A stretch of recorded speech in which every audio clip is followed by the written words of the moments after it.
We learned in Pirkei Avot in the first chapter and the 13th Mishnah, it says as follows, which is something very surprising, I would say. One who does not attempt to enhance his service of Hashem and Torah learning is worthy of cessation. That means the opposite of life, God forbid. So we must try to understand what our sages meant by this statement, because we don't find anywhere in the Torah where it mentions such a severe punishment for one who does not study Torah or enhances mitzvah and performance. We haven't find anything like that when it comes to in the Torah itself. So why is it that the Chachamim, the sages, were so hard, so severe when it came to personal growth and learning Torah? So I found a very interesting explanation from Rabbi Ovadia Yosef, alav shalom. He explained this based on the verse in Mishle. And in Mishle was a book written by Shlomo HaMelech, one of the three books that Shlomo HaMelech wrote 3 books: Shir HaShirim, Mishle, and Kohelet. And so in Mishle it says as follows: a wise man focuses his way of life upwards in order that he not fall to the abyss below. What does that mean? So one may tell himself, why should I strive for deeds that are loftier than I am? I think that is quite sufficient to maintain my current level of commitment to religion, innocence, and fear of God. I should stand guard not to let my current level deteriorate. However, I need not add anything to my service of Hashem. This is what in Mishle it's trying to explain. So Mishle says, upon further analysis, this is a complete mistaken thought pattern, says Shlomo HaMelech in his statement. For if one does not strive to reach higher and loftier levels in the service of Hashem through setting times for Torah learning and enhancing his Torah and mitzvot observance, by default he will fall lower and lower. And this is what he means by a wise man focuses his way of life upwards. And all this is in order that not to fall in the abyss below. Yeah, and so this is what our sages were trying to say. If one does not ascend, he will descend by default. For this reason, the Mishnah tells us that if one does not attempt to enhance his adherence to Torah and mitzvot, right, chas v'shalom, there's a whole idea of cessation of life. But obviously, one does not, and this is something that's very important to remember. Although Chachamim tell us that one always has to strive and go upwards and everything, one does not have to say, well, look, do I have to be like Moshe Rabbeinu? Do I have to be like Abraham, Yitzchak, and Yaakov? That's not the idea. The idea is that every person, exactly where he's holding, at his level, has to progress a little bit, step by step, to do one little thing, one this, and to be always in a state or in a time of growth, and not just stay in one place.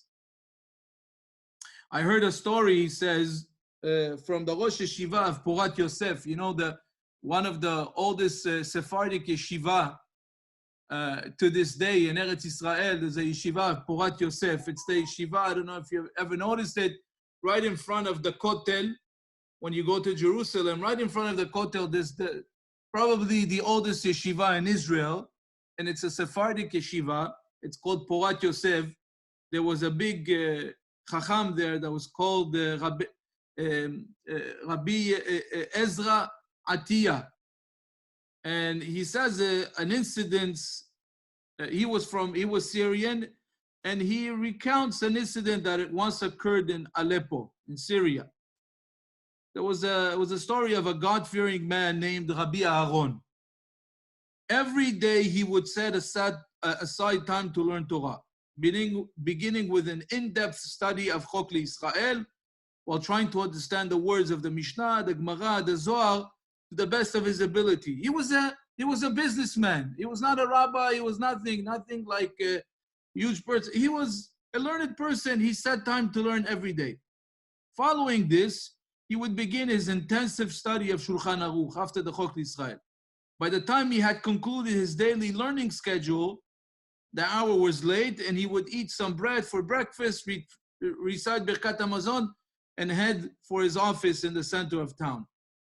Rabbi Aaron, that's how they call him in the story, but I don't believe that in the story he was a rabbi or anything. He was a businessman. He was an expert pearl precious stone salesman, and his reputation of being an honest and trustworthy man preceded him. His wife would always criticize him for leaving to work so late, right? And she told him, if you're going to work so late every day, who's going to support the house? Who's going to support the family?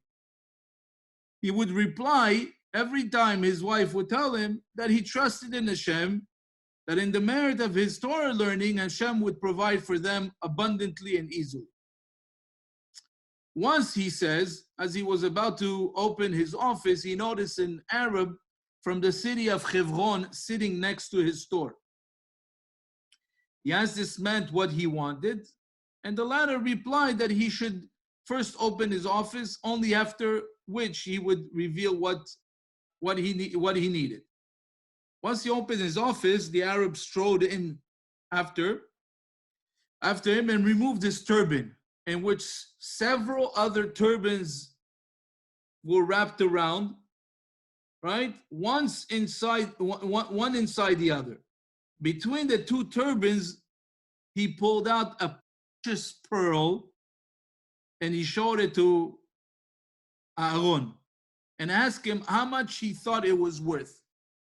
Aaron, which, as we know, we said, was a very straight person, honest. Even the Arabs used to know that you go to him, he was honest. So after scrutinizing it several times under a magnifying glass, Aaron exclaimed that it was indeed precious. It was a very big size jewel and worth over $100,000, which at the time was probably what's worth today 7 times the amount. It was something very, very special. Aaron told him that he would discuss this with some people he knew who he knew that were pearl dealers, to see if any of them were interested in buying it. So the Arab told him, I'm staying at the hotel so-and-so, and I'm hopeful that you will get back to me as soon as possible. The next morning, after Aaron had finished his daily learning schedule, ate his breakfast, and left to work, he passed by the specific hotel where this Arab from Hebron was staying. And he noticed a large crowd gathered at the front of the hotel. So he asked one of those assembled what was going on, to which he was told that a certain Arab from Palestine had come to stay in this hotel, and after weeks' time of eating and drinking there without paying for anything, he had a sudden heart attack and died.